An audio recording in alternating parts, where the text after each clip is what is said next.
We're going to center on the wrist while we do this closure just so you guys can see. Let's see if we can zoom in on the wrist. We're going to show you guys the TR band, and people who don't use radial access will just show that.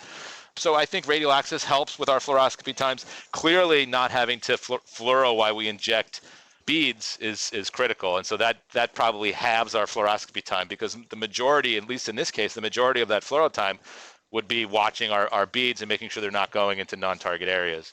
And so the visualization that we get with glue really shortens, and obviously the speed shortens our fluoroscopy time quite a bit. So Sid's going to just put 15 to 18 cc's of air into the band. We're going to take the sheath out, and he's going to just slowly deflate the band until we see a little bleeding. That's one way to do it. The other way is to put your finger over the ulnar and wait for a pulse in the radial. And when and it's right about the same time he sees a little bit of bleeding.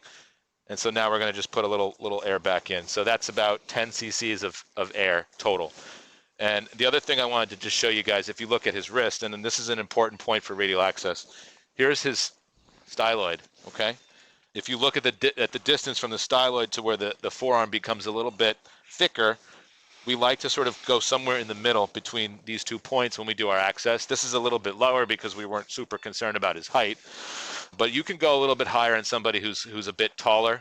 And so we don't really have these height limitations that we used to have, particularly when we use the 130 penumbra catheter, which has been my favorite as of late, because it gives us sort of the best of both worlds in terms of flexibility, distance to the artery, and all of that. So that's the entire case, pretty quick.